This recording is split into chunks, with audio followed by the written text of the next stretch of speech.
You too.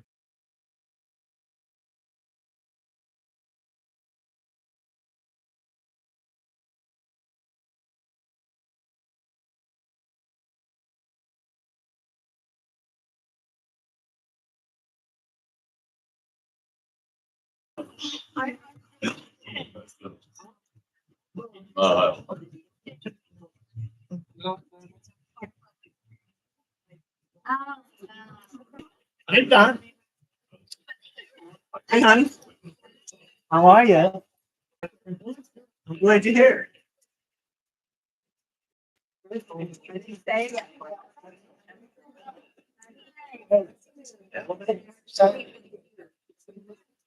Oh, yeah, yeah. I was wondering if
Over coffee, go ahead real quick.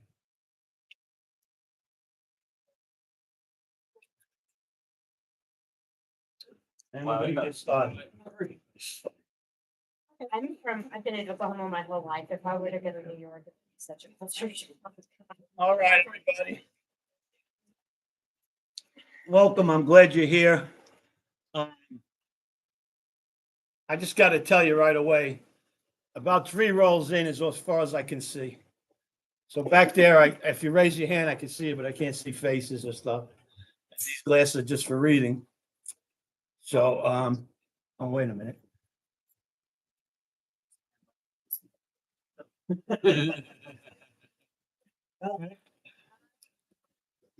Oh, I can see you all now. All right.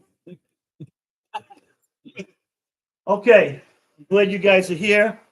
For those of you that don't know me, I'm Danny. And I want to give you a disclaimer to start off. This is not an AA meeting. Okay, and this is not, I don't speak for Alcoholics Anonymous. I don't speak for the May Club. I'm just here sharing my experience with you. Okay, so I need to tell you that right away. This is being recorded. It's on YouTube live, and it's being recorded. When this is over with, it automatically saves.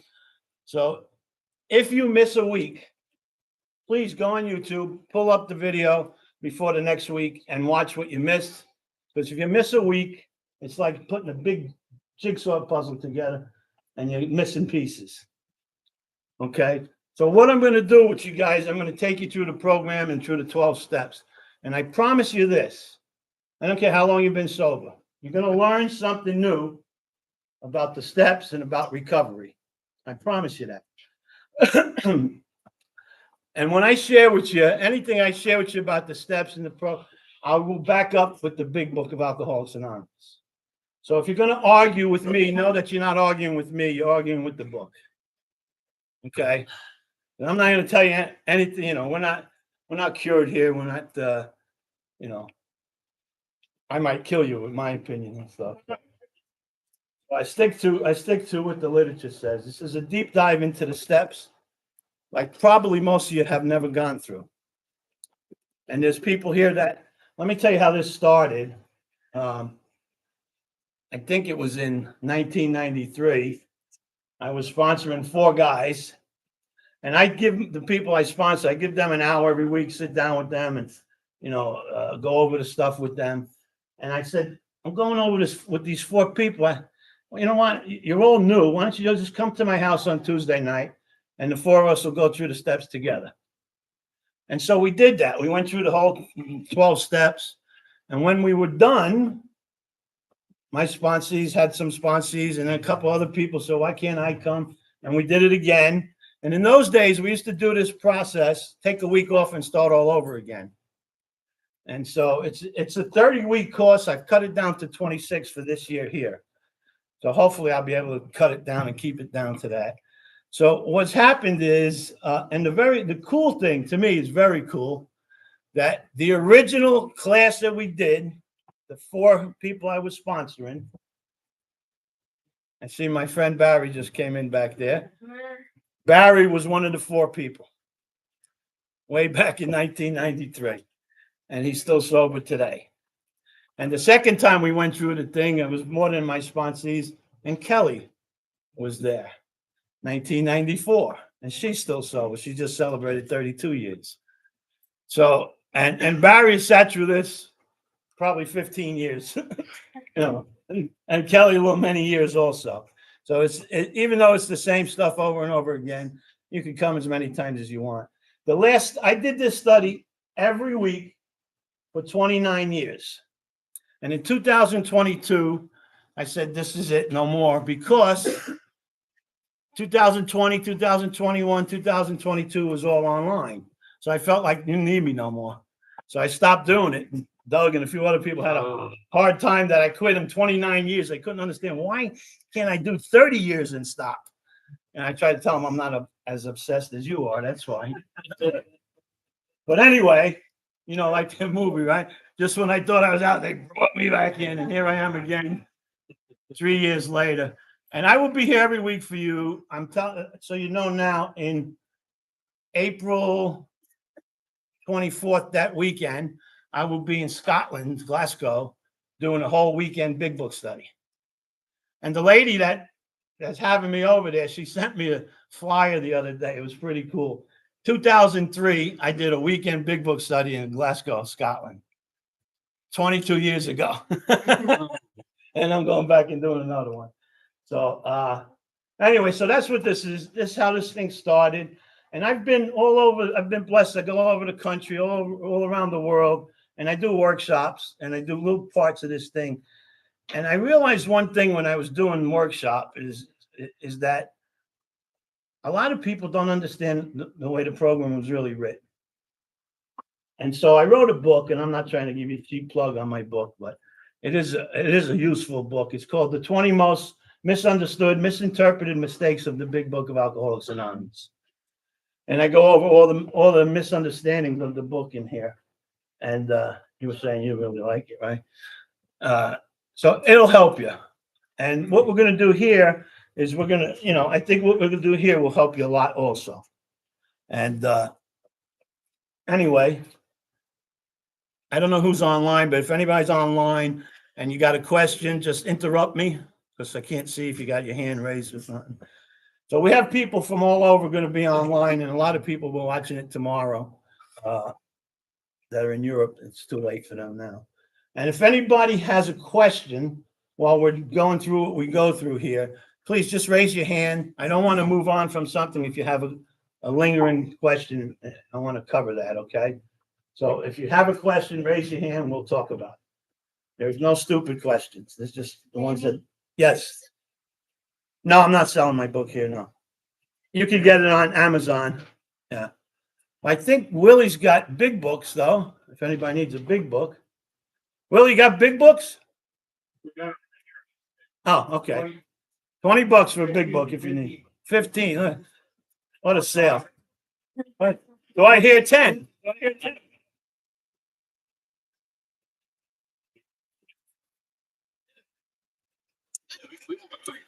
All right, so what I want to do with you when we start, I want to start off with a prayer. If you're familiar with the set-aside prayer, I want to start off with that. It's a good prayer that puts me in the right frame of mind when I'm studying the book. And if you don't know it, you could just follow my lead. Dear God, please help me set aside everything I think I know about myself, about the program of recovery, about the big book of Alcoholics Anonymous, and especially you, God, so I can get a better understanding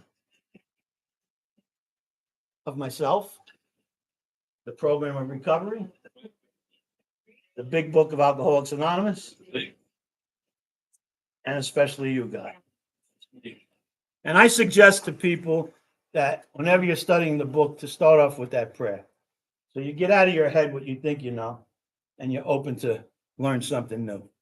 Some people, as I've done this over the years, people with many, many years, 40, 45 years sobriety, have sat through this, and they've learned some things. So if you're open-minded, you'll learn some, okay?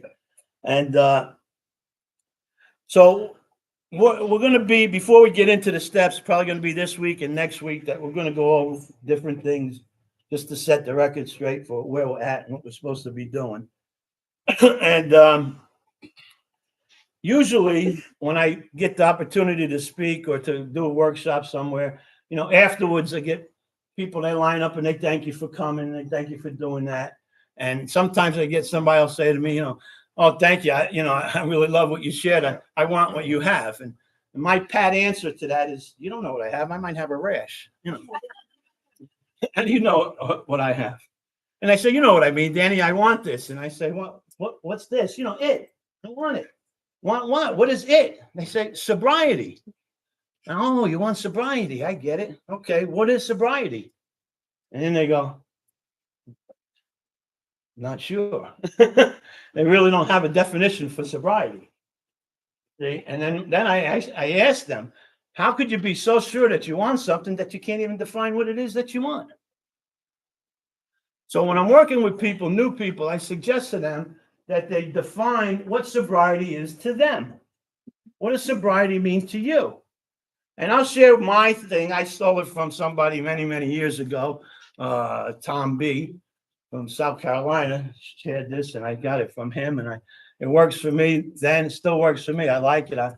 I still use it, and you can steal it yourself. But sobriety is an alcohol and drug-free state of being characterized by freedom and happiness. Say that again for you. Sobriety is an alcohol and drug-free state of being characterized by freedom and happiness. And if we go on and you miss something, go to YouTube tomorrow and pick it up. So anyway, that's important that I have a definition of sobriety, because now I have a goal. And with this goal, I can keep myself on track, on point. Because people like us, we confuse words all the time. And there's two little words that we mix up a lot. Action and activity. We mix those words up. And I'm going to give you a good definition for the word action. You might want to write this down. Action is a continuous, purposeful movement, always toward a goal. I'll say it again for you. Action is a continuous, purposeful movement, always toward a goal. Activity is not. Activity is the hamster on the wheel, going round and round and round, swearing he's going somewhere, right? And that's been me most of my life, speeding through life, swearing I'm going somewhere and not getting anywhere. So action is a continuous, purposeful movement, always toward my goal. Activity is not. And now, because I have a goal, I can stop at any time I want, and I can ask myself a very simple question. Is what I'm doing or thinking about doing, is that a continuous, purposeful movement toward my goal? And if it's not, guess what? I'm engaged in activity again. And usually for people like us, it's frantic activity, right? And I swear I'm going somewhere when I'm not. Okay, so what I want to do now is when I go back to I love when somebody's in a meeting, they talk about, I love this program, I got my job back, my wife let me back in the house, the dog is let me pet him, this program is great. Next week I'll have 30 days.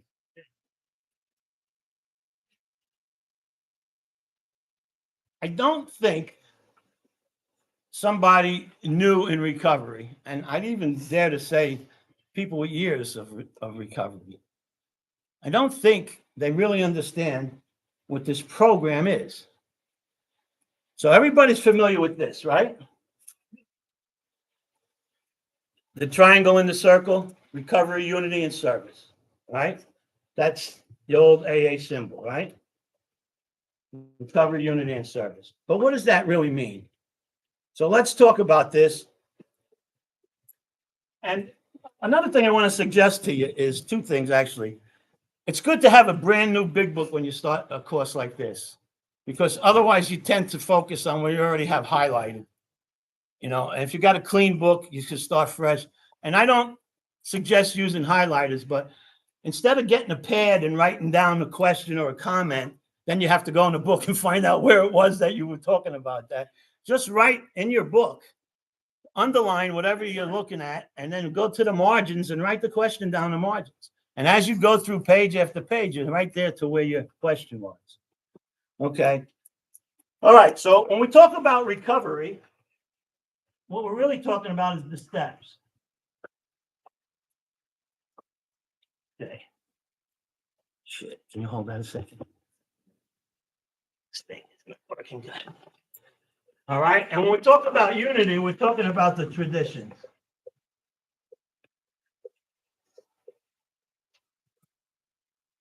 And we talk about service, we're talking about the concepts.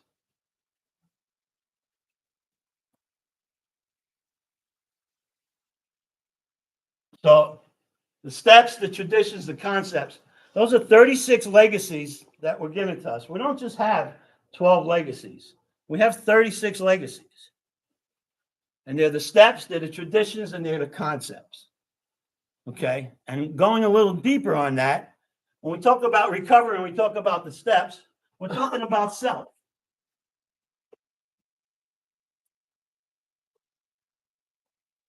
And we're talking about unity and the traditions, we're talking about God.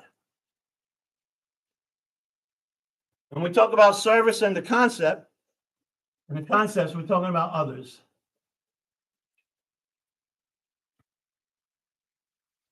So God, self, and others, right? That's what we're talking about, God, self, and others. And let's go more, let's go deeper. So recovery and the steps and self is about action. It's action. When we talk about unity, traditions, and God, it's non-action. And if you ever get to study the traditions, You'll understand what I mean by that.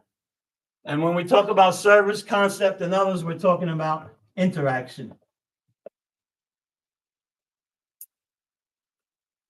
So God, self, and others, the steps, the traditions, the concepts, action, non-action, interaction, and one more thing to finish this. When we're talking about recovery, the steps, self, and action, we're talking about to learn. To learn.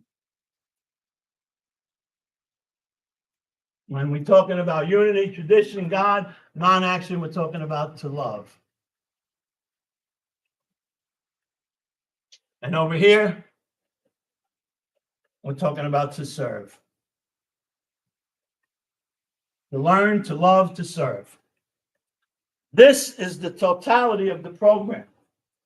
And I don't think somebody that's got 30 days understands that. That's not to knock that person, that's just the truth. I don't think people with years that haven't really studied this understand that. So for the next 25 weeks or more, whenever we finish, from the rest of the time we're here, we're only going to be focusing on this. We're not going to go into the traditions. We're not going to go into the concept. We're going to stay focused on the recovery part of the program. Okay? And that entails the steps and all the stuff here. Yes. Are traditions optional? You said if you learn the traditions. I said if, yes, good question. But the truth is, the reason I said if, because a lot of people don't Okay. I just thought they I'd don't ask. follow them. No. The traditions have, if you notice, have equal billing in the wall. Right? So they are promoted equally with the steps. Unfortunately, most people don't even do the steps. They do some steps, but they do the steps one time, and 20 years later, they wonder why their life is messed up. Haven't done any steps yet. And so the idea that you're not going to do the traditions is sad but true, but it's not correct. So yes, good point. But anyway, what I want you to understand is we're not going to be focusing on unity, traditions, God, non-action to love, or service, concepts, others, interaction to serve. We're not going to do that. We're going to stay focused here on this, okay? So now, when it comes to this part of the program, the recovery part of the program is broken into 3 parts.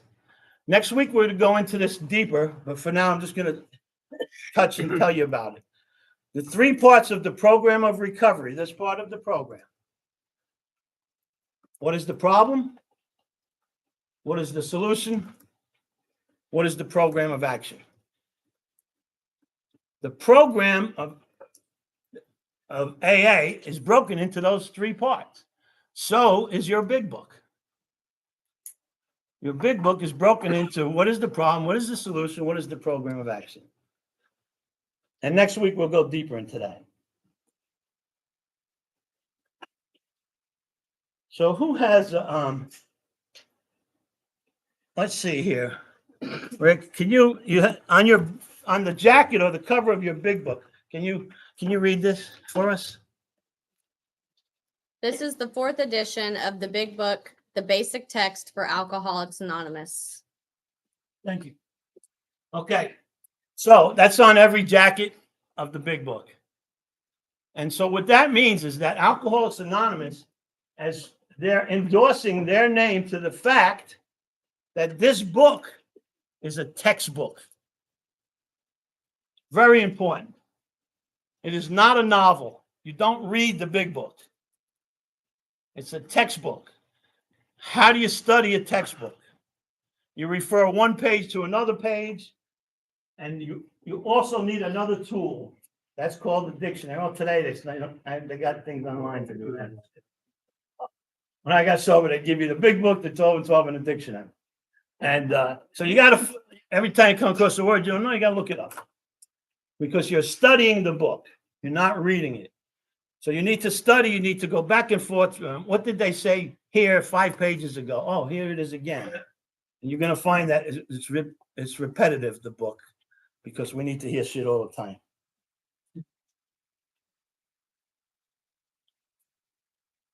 So I want to talk about slogans for a minute, okay? Slogans are fun.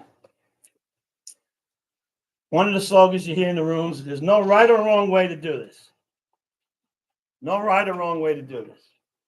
And the idea we're going over all this stuff is to dispel the misunderstandings of the book, so you can do a pure study of the book. So when you hear that there's no right or wrong way to do this, that is totally incorrect. Totally incorrect. Go forward to the first edition.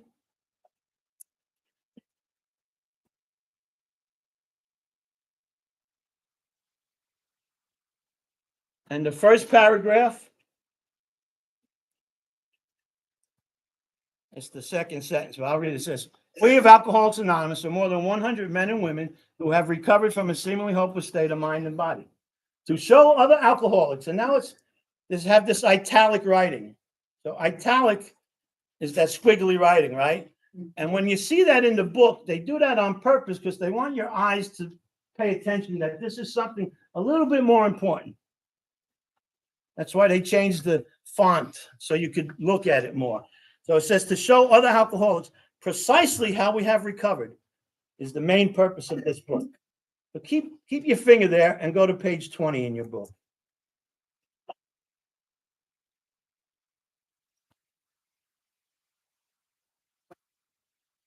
So on page 20, the first full paragraph, the last sentence in the first full paragraph says, if you are an alcoholic who wants to get over it, you may already be asking, what do I have to do? And then it says, it is the purpose of this book to answer such questions specifically. Keep your finger there and go to page 29.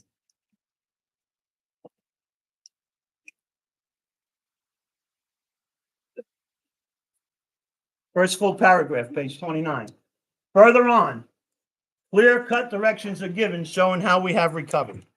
So now, because we have a textbook, because we're going to refer one page to another, that's how you study a textbook, we're going to look at those three things all together now. Precise, specific, and clear-cut directions. Precise, specific, clear-cut directions. I don't know how anybody can make an argument that there's no right or wrong way to do this. Because if you're not following the precise, specific, clear-cut directions, you're not doing it the right way. Doesn't mean you're not sober. There's plenty of people in the rooms that are sober. A lot of them are stark raving sober. They're running around the room, bouncing off the walls, living like they've always lived. They just don't drink. And not drinking is the lowest form of sobriety. Not drinking is not what sobriety is about. So there is a right or wrong way to do this. There are specific, precise, clear-cut directions. One of the other things we talk about in the rooms a lot is the principles. Principles. You'll see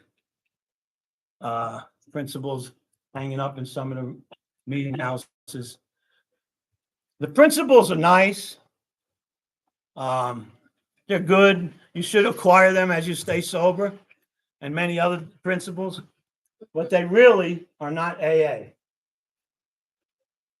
The principles, honesty, hope, faith, courage, all those things, they're not AA. They're not endorsed by AA. In fact, if you call the world office up and you ask them what they think about the principles, they'll tell you we do not endorse those.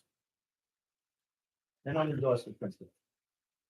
Again, not that they're bad, but the reason they don't endorse them is because, like, what's the third principle? Faith. So if you do the third step and you still really don't have faith, you think, oh, I'm not getting the principle. I didn't do the step. I didn't do it right. There's promises to each step, but having the principle is not the promise for the step. So AA does not endorse that stuff, okay? So I just wanted to get that out. There's another thing here in the book that or that you hear in the rooms a lot. The steps are only suggestions. Usually people that share that are people that don't work the steps. That's the truth. It sounds funny, and it may be funny, but it's the truth. And what they go by is they go to page 59 in your book. And on page 59 in your book, the second paragraph says, here are the steps we took, which are suggested as a program of recovery. So they point to that and they say, see, the steps are a suggestion. No, they're not saying that. They're saying, here are the steps we took. That means we've completed them with action. What is the suggestion? The suggestion is if you want a program of recovery. If you want a program of recovery, then here, do the steps. One of the words they changed from the original manuscript to what we have printed here in the first edition was Bill wrote in on how it works. He's rarely have we seen a person fail who has thoroughly followed our path. It originally said directions. And there was a big argument over that because they said, Bill, people like us, we don't follow directions. But it's good to understand, if you have a study book like this, the whole back of my book is the original manuscript. And so it's good to understand what the intent was when he wrote this. And what he intended for you to understand is that these steps are directions on how to change your life. They're not suggestions. So when it says, here are the steps we took, we completed them, which are suggested as a program of recovery. So the suggestion is the program of recovery.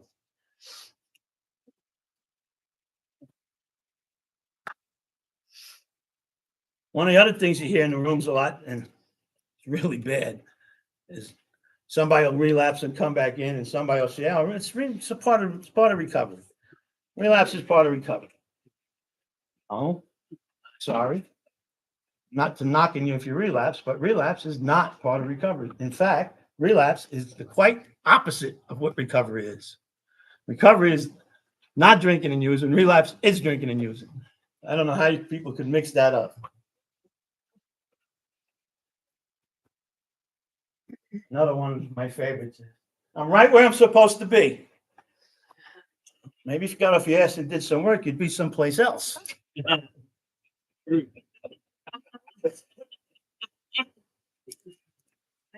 Because what is action? Action is a continuous, purposeful movement, always toward the goal. Not resting on our laurels. Bill tells us we're headed for trouble if we do that.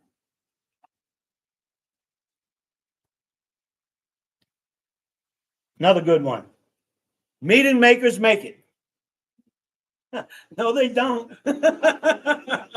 Meeting makers make it. No, they don't. In fact, the national statistic for people that are coming into recovery today is around 15%. And now I would wager that most of the people we're talking about in that survey go to meetings, but 85% of them don't stay sober. So meeting makers make it? No. People that work the steps and help others make it. No, it's not. You'll hear somebody. I love when somebody comes in the room. This is my 4th meeting today. Hey, you should take an hour off and read the freaking book.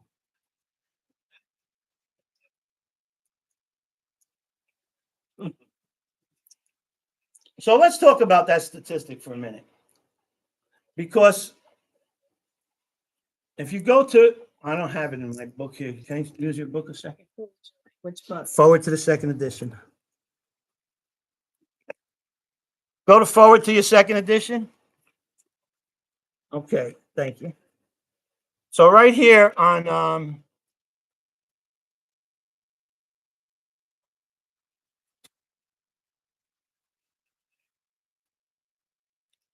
the next to last page and forward to the second edition says, for these, there were 2 principal reasons the people that got sober. A large number of recoveries and reunited homes. These made their impressions everywhere.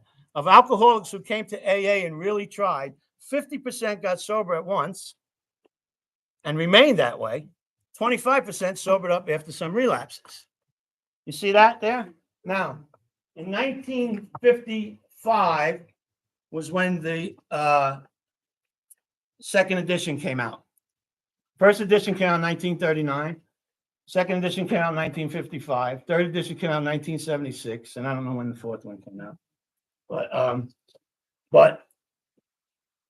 in 1955, AA is claiming that 75% of the people that came to recovery got sober and stayed sober. Some of them, 25% of them after some relapse, 50% of them at once. But 75% of people got sober and stayed sober. Here we are in 2025, and the percentage is around 15%. That, my friends, is a huge difference. That's a shameful difference. Horrible difference. Why do you think there is that difference? What do you think? Huh? We have higher bottoms? I don't know if I have a higher bottom than the guy in 1940 did. I really don't know that. They don't usually what? No, not really. Okay, hold that. Get their porch slips on. All right, one thing I want you guys to do me a favor with, I'll get you in a second, is if you've sat through this class, and if you've got it through your sponsor or somebody that sat through this class, don't yell out the answer. We don't need to know how smart you are. We just need to know you're sober. That, because you're not helping the people that haven't sat through this.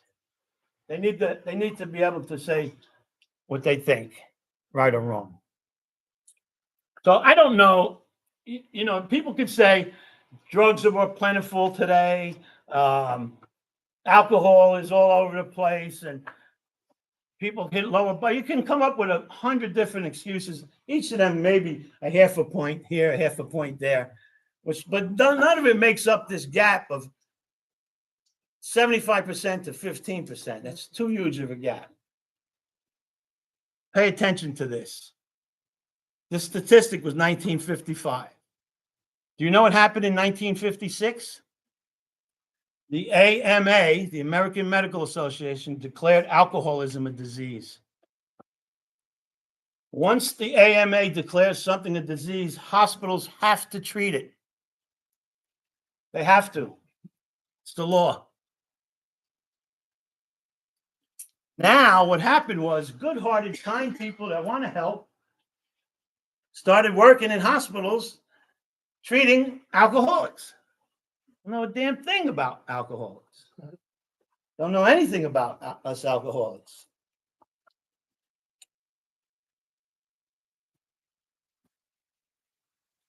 Today, if you go to, today, if you're in a treatment center that's funded federal money, you can't even have a big book because they call it a religious program, right?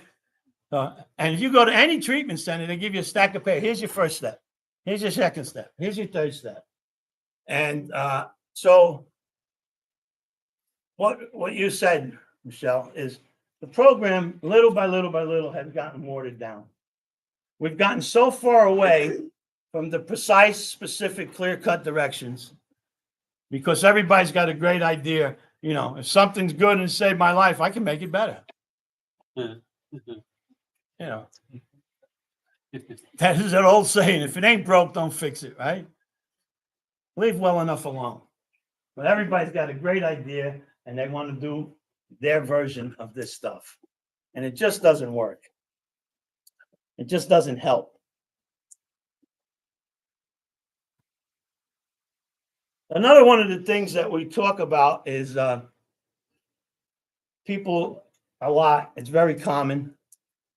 People get up in the morning and they pray to God to not drink today. Very common. When I was in Florida, everybody was like that down there. It was bad. How many of you people do that? Pray in the morning to God keep you sober. Okay. I know I'm raising my hand. I don't do it. The thing is this, right? Think about this a minute. If you've been sober 5 years, 10 years, 15 years, 20 years, and you wake up in the morning, you're asking God to keep you sober, why? Why? I bet you got a whole bunch wrong with you that you can use some work on. You should ask God about that. Help you with that. What I do each morning in my 11th step each morning is I incorporate my 6th and 7th step. And I'm looking to work on a defect every morning. I don't need to ask God to keep me sober. I'm sober 33 years. I don't think I have a problem. I have people come up to me, oh man, Danny, I'm 12 years I just had. I'm going to work the steps again. Oh, good. What are you going to work the steps on? Alcohol and drugs. Why? Why? Stop wasting time asking God to give you what he's already given you. You're sober. Now you have to grow spiritually. And what we want to do here, if you're new, this is a great place for you to work the steps. You do it the real hard and root way. And if you're not new, this is a great place for you to practice emotional sobriety. In fact, we have a handout for you. At the end of the meeting, you could come pick up. This is the emotional sobriety. It talks about kind of what I wrote up here already. I don't know if I have enough, but you can pick one up after the meeting.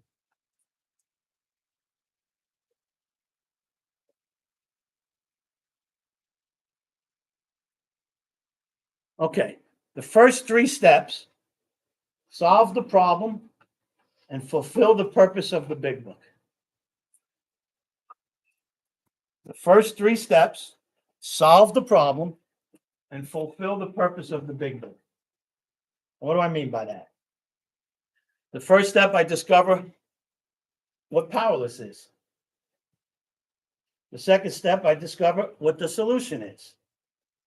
The third step, I discover the faith and trust I have to have in my higher power. Can you repeat those, please? First step teaches, I discover what powerless is.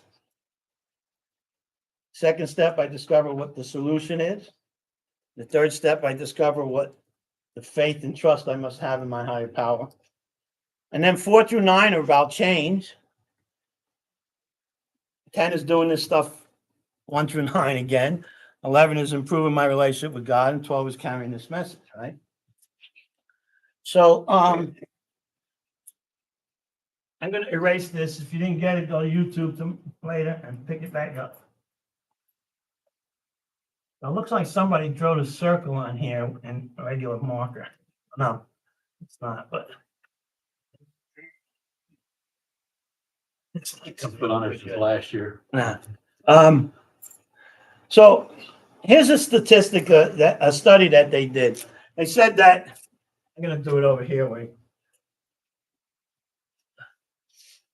And 10 people drink, 9 of them can drink with ease, and 1 of them will drink with dis-ease. Dis-ease. Dis meaning away from. So in other words, 1 out of 10 will be alcoholic. And what separates these 10, what separates the 9 people from the 1? Alcoholism.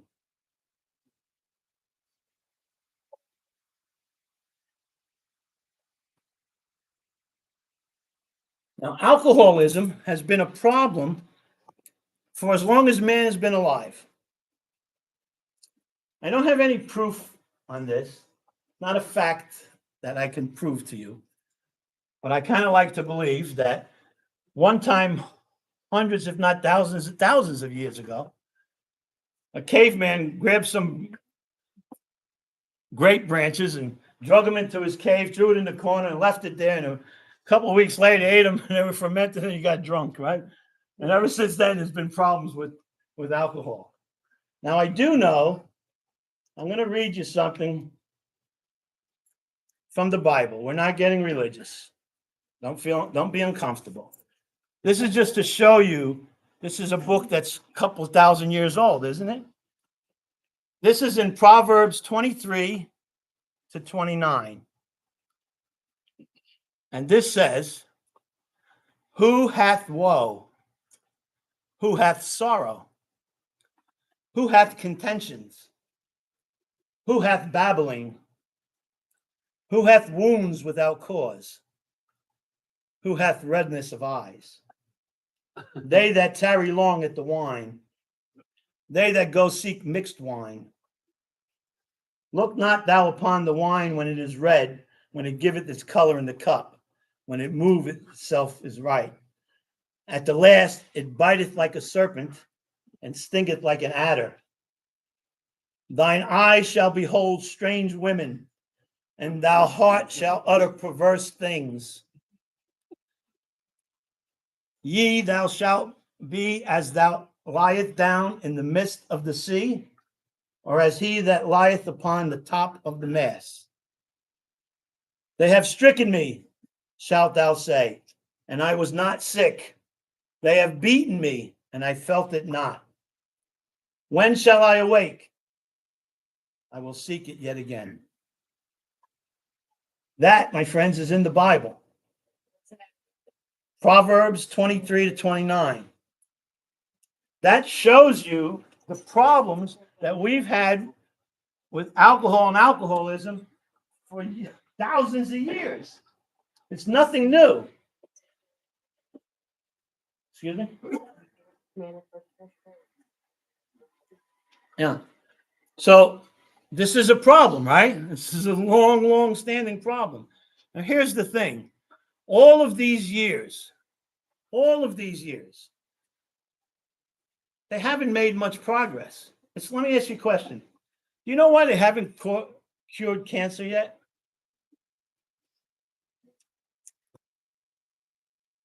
Money? Money is not the answer, but a few years ago, my friend's wife was dying of multiple myeloma. My mother died of that in 1976. I asked them what they were doing for her. They were giving her the same treatment that they gave my mother in 1976. The reason that they haven't cured cancer up until the last 5 years or so, they're starting to make progress, is that they've never, ever understood what the problem was with cancer. They've always treated the symptom. And we, alcoholics, we have allowed society to tell us who we are and what our problem was. And we believed that and went with that for hundreds of years. In the 1800s, the Washingtonians. In the early 1900s, the Oxford Group. Early 1930s, AA. We still allowed everybody to tell us who we are and what our problem was. It wasn't until Bill and Bob got together and put this program together that we started making progress with alcoholism, because we no longer allow you to define us. We understand what the problem is. We understand what the solution is. We understand what the program of action is, and you can't call me anything anymore. I used to say you're weak.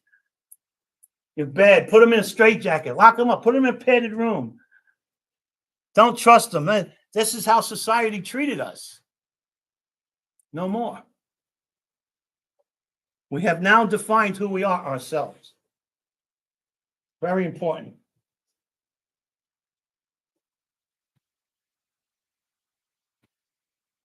What happened to Bill, when Bill went to Towns Hospital and Dr. Silkworth shared with Bill two things that was the matter with us. That even though in the doctor's opinion, Dr. Silkworth talks a lot about the physical, but he did share with Bill the physical and the mental part of our disease. And he especially talked about the mental. Then Bill went home, and his friend Ebby came over. It's the story in the book where his friend comes over and is sitting at the table, and that's his friend Ebby Thatcher. So Ebby came over, and Ebby had just gotten sober, and he was a member of the Oxford Group. And the Oxford Group, they understood what the solution was, and they had a program of action. They had 6 steps that they worked. And Ebby shared with Bill the solution and the program of action. And Bill Wilson became the first man on earth armed with all three things necessary to recover from alcoholism. He understood what the problem was, he understood what the solution was, and he understood what the program of action. He got the first part from Dr. Silkworth, and he got the second and the third part from Ebby.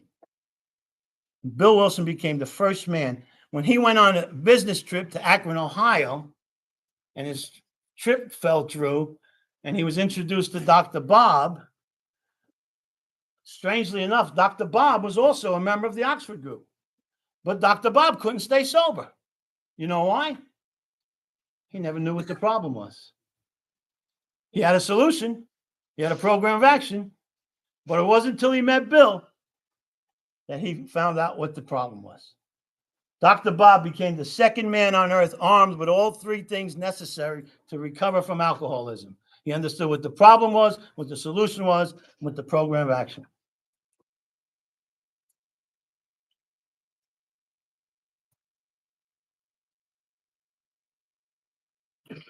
So one of the things that drinking doesn't really cause alcoholism. It exposes it.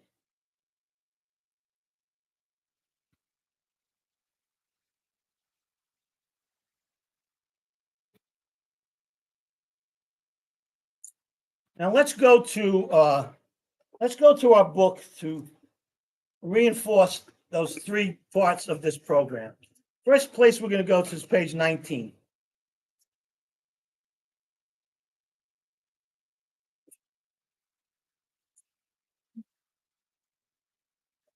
Third paragraph down.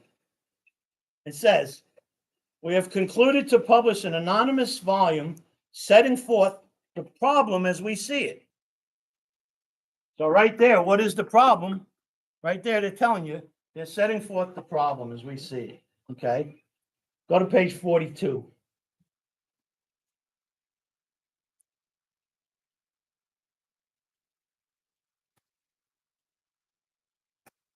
Second paragraph down. Then they outlined the spiritual answer and the program of action. There's the solution and the program of action. Where's that then? Second paragraph, page 42. Then they outlined the spiritual answer and the program of action.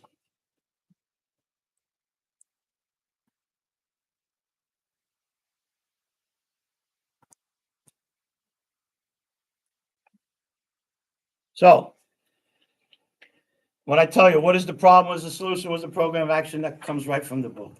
Your book is broken into those three parts. The program of recovery is broken into those three parts. This is a very powerful book. It's a very powerful book. As we study this book in this class here, we're going to come across two different times, not right now, but I promise you, we'll come across, I'll point them out to you, twice in this book that the AA makes a statement. This was published in 1939. They make a statement, a medical statement, that wasn't medically proven until 1976. That's pretty powerful. Pretty powerful that you can publish a book in 1939 and make a statement that actually gets proven in 1976. So another one is, can I use your book again? Mhm. I don't really have forward to the first edition here. I'm going to go. Look, go back to forward to your first edition. And on that first paragraph there, that first sentence, it says, we of Alcoholics Anonymous are more than 100 men and women. 100. 1939, this book came out. 100 men and women. Go back to your second edition. Second paragraph. 16 years have elapsed between our first printing of this book and the presentation in 1955 of our second edition. In that brief span, Alcoholics Anonymous has mushroomed into nearly 6,000 groups whose membership is far above 150,000. 1955, 150,000 people. Go to third edition.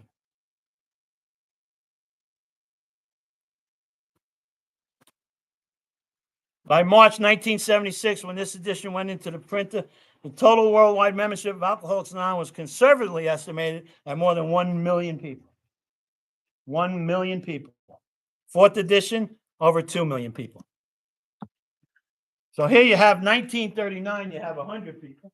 1955, you got over 150,000 people. 1976, you got over 1 million people. And whenever this fourth edition came out, it was 2 million people.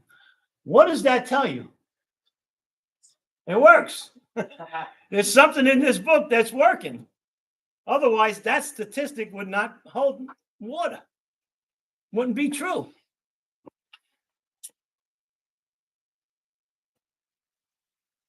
So what I want to teach you guys in this study is something very powerful, especially with the first step. And I also want to teach you how to work the steps on other areas besides alcohol and drugs. But what I want to teach you is that I want to teach you to have the ability to learn the truth about yourself. In fact, when you work the first step, according to the way we do it, you will know the truth about yourself. And when you know the truth about yourself, you could never, ever drink and use on that truth again. The only way you could drink and use once you know the truth about yourself is if you're blocked off from the truth and you buy a lie. But as long as you stay grounded in the truth, hooked up with a sponsor and working with sponsees and going to meetings and talking with God, if you do those, you do those things, you stay connected, you won't be blocked off from the truth. You will not be able to drink and use on the truth. Because the truth is ugly. That's why a lot of people don't like the truth. Painful.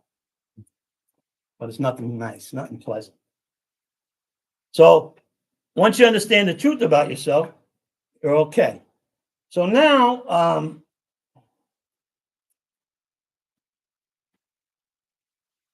here's another thing. Let's go to the doctor's opinion.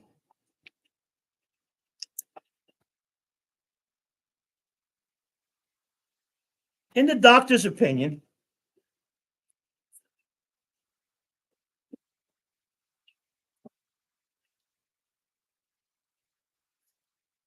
Dr. Silkworth and Bill that write this is something interesting. I don't know if you've ever noticed this. But Dr. Silkworth, every time he talks about alcoholism, he uses the word allergy rather than the word addiction. I don't know if you ever noticed that. Dr. Silkworth keeps calling this an allergy. Now, let's spend a couple of minutes and talk about what is the difference between an allergy and an addiction. It's interesting, but it's very important to know. Okay? So I have hay fever really bad. When it hits me, my eyes, I want to take a fork and scratch my eyes. It's just that bad. But once I touch my eyes, I'm done. I'm like this for the next 20 minutes. I can't help it. All right? You know anybody that's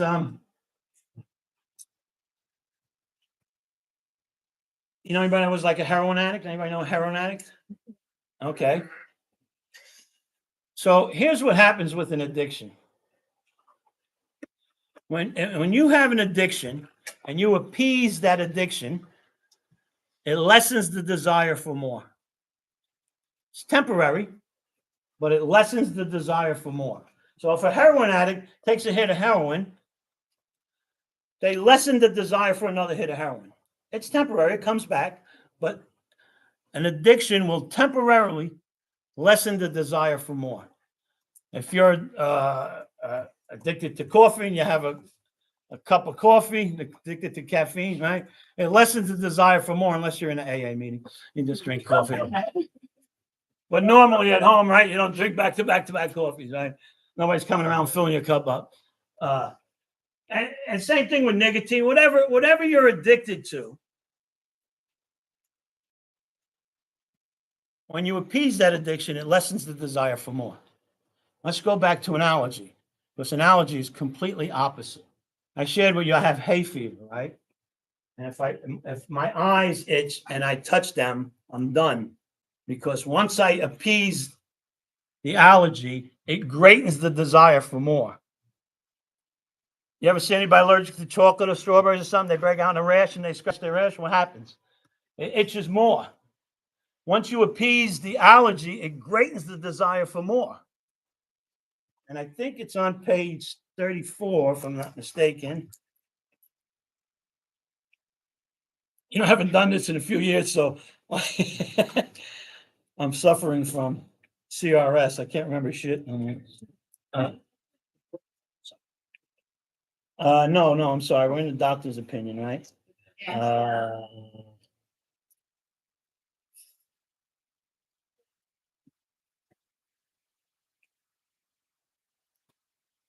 Beware the doctor's theory that we have an allergy. Yeah, so he keeps using this. He keeps using the word allergy over and over again, right? Men and women drink essentially because they like the effect produced by alcohol. But then he goes on, he talks about the action of alcohol on these chronic alcohols is the manifestation of an allergy. That phenomenon of craving is limited to that class. So what the doctor's saying is that the phenomenon of craving is a physical reaction to the allergy. So people have come up to me and they go, damn it, I'm craving a drink bad. Really? How long you been sober? 4 months.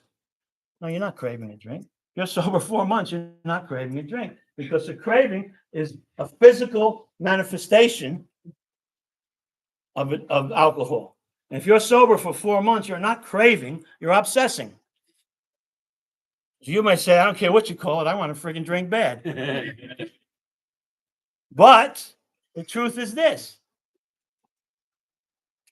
If you're obsessing, it's a matter of the mind. You can change your mind. We change our mind all day long, don't we? I'm going to wear these pants, now I'll wear those. I'm going to eat here for lunch, now I'll go there. Like, granted, changing your mind when it comes to alcohol is a little more difficult than what pants I'm going to wear, but it's the same concept. You can change your mind. Now, I'm going to, just so you know, we always start on time and we finish on time. And nobody had any questions today.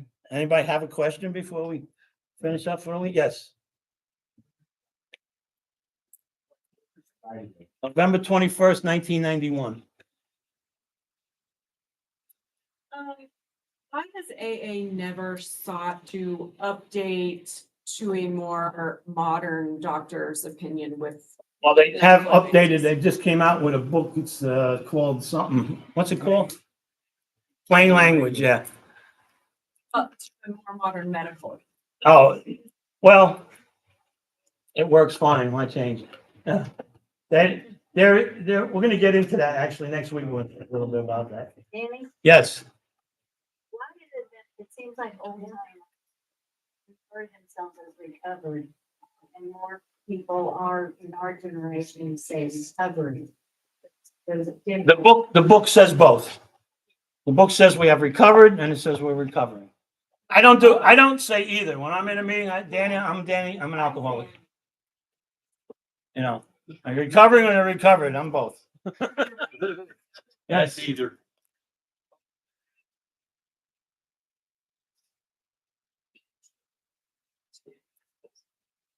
Like that book here, once you get to like 8 months old, it first really give you the answer.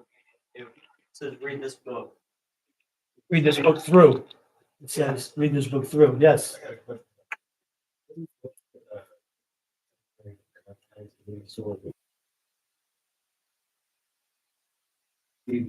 I know it's still like what aspect of this is like addicts in the same way, or is Yeah. Well, in AA we have a singleness of purpose. Alcohol. There's other fellowships. There's Cocaine Anonymous. Oh yeah, I'm sorry. This is not. We're passing the basket. It's not the seventh tradition we're passing, because this is not an AA meeting. It's to pay for the room that we're using and the coffee we're drinking. So you know the difference. But there's other 12-step programs that'll cover that. If I'm in AA, I'm an alcoholic. There's other places to go. There's a singleness of purpose. In Cocaine Anonymous, it's any mind-altering substance. So you could be welcome there if you're. Listen, if anybody wants to take a road road trip. April 24th, I'm gonna be in Scotland. Gonna do a whole weekend big book study. Well, I fit your suitcase.